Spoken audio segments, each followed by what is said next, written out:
e não passam, palavras que libertam, palavra poderosa tem teu coração. Palavra por palavra, revelas o infinito. Como é bonito ouvir teu coração. Proclamação do Evangelho de Jesus Cristo segundo Marcos. Naquele tempo, quando Jesus saiu a caminhar, veio alguém correndo, ajoelhou-se diante dele e perguntou: Bom mestre, que devo fazer para ganhar a vida eterna? Jesus disse: Por que me chamas de bom? Só Deus é bom, e mais ninguém. Tu conheces os mandamentos: não matarás, não cometerás adultério, não roubarás, não levantarás falso testemunho, não prejudicarás ninguém, honra teu pai e tua mãe. Ele respondeu: Mestre, tudo isso tenho observado desde a minha juventude. Jesus olhou para ele com amor e disse: Só uma coisa te falta. Vai, vende tudo o que tens e dá aos pobres, e terás um tesouro no céu. Depois vem e segue-me. Mas quando ele ouviu isso, ficou abatido e foi embora cheio de tristeza, porque era muito rico. Jesus então olhou ao redor e disse aos discípulos: Como é difícil para os ricos entrar no reino de Deus. Os discípulos se admiravam com essas palavras, mas ele disse de novo: Meus filhos, como é difícil entrar no reino de Deus. É mais fácil um camelo passar pelo buraco de uma agulha do que um rico entrar no reino de Deus. Eles ficaram muito espantados ao ouvirem isso e perguntavam uns aos outros: Então, quem pode ser salvo? Jesus olhou para eles e disse: Para os homens isso é impossível, mas não para Deus. Para Deus tudo é possível. Palavra da salvação. Bom, minha gente, nós acabamos de entrar no tempo comum da igreja. É um novo tempo, tempo que nós usamos as vestes verdes, tempo que a gente chama tempo ordinário, uma época em que a principal intenção da igreja é nos colocar diante da palavra de Deus, que durante 34 semanas vai nos instruindo no comum da vida, por isso o tempo comum, no tempo ordinário. Saímos das coisas extraordinárias, Páscoa, Natal, Semana Santa, todos aqueles tempos extraordinários, coisas que acontecem na nossa vida, mas agora o diário, o comum da nossa vida.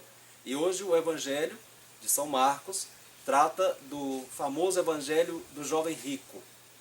Então esse jovem chegou até Jesus, Jesus estava caminhando e era comum que as pessoas chegassem até ele para se tornarem discípulas dele. Então esse jovem chegou com a proposta de ser discípulo de Jesus, seguir Jesus. Então Jesus olhou para ele, falou sobre os mandamentos, se ele cumpria, não, ele disse que sim. E então Jesus olhou para ele com amor, não é? E o olhar amoroso de Jesus foi justamente isso. Só falta uma coisa para você. Você vai, vende tudo que você tem e me segue. Isso provocou uma tristeza no coração daquele jovem, porque diz o Evangelho, ele era muito rico. Diz que ele era muito rico. Não é a primeira vez que Jesus encontra pessoas ricas na Bíblia. Houve pessoas muito ricas e que pegaram tudo que tinham e distribuíram entre os pobres e, fazendo isso, elas seguiram Jesus, foram atrás do Senhor. Mulheres, homens, alguns apóstolos, o Levi, cobrador de impostos, Zaqueu e todas essas pessoas. Agora, esse jovem não conseguiu dar o passo do desprendimento.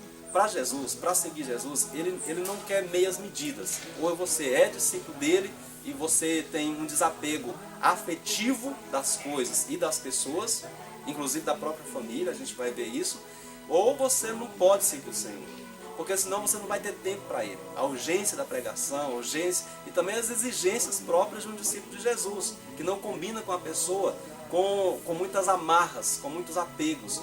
Essa pessoa vai ter sempre um coração dividido entre as coisas e Deus. E Deus sempre vai querer que você seja todo dele, ou toda dele. E é por isso que ele diz como é difícil uma pessoa entrar no reino de Deus, ou seja, fazer parte dessa dinâmica da salvação. Por que é difícil?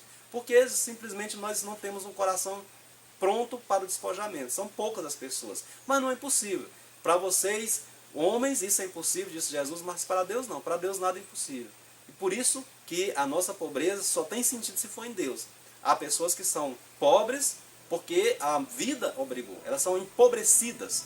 Quer dizer, tiraram delas tudo que elas podiam ter. Por roubo, por uma questão de desigualdade social, às vezes porque as pessoas não teve oportunidade na vida, mas existe aquela pobreza por opção, aquela pobreza que é a entrega total a Deus de tudo que tem, de tudo que é. E isso é a pobreza agradável ao Senhor. Por isso que ele diz, para Deus nada é impossível. Ou seja, essa pobreza para Deus é a pobreza que Ele quer para que nós tenhamos liberdade para segui-lo. Não há neste mundo nada que possa nos escravizar. Absolutamente nada. Porque Deus nos fez para a liberdade e foi para a liberdade que Cristo ressuscitou dos mortos e também quer nos ressuscitar. É para proclamar uma vida de homens livres que nós existimos como igreja. Por isso, nosso convite sempre renovado e redobrado, mesmo que tenhamos nessa terra as coisas, passemos por elas, passemos pelas coisas que passam e abraçando as coisas do alto que não passam. Deus Pai vos dê sua bênção, Deus Filho vos conceda saúde, Deus Espírito Santo vos ilumine. Em nome do Pai, do Filho e do Espírito Santo. Amém. Teu coração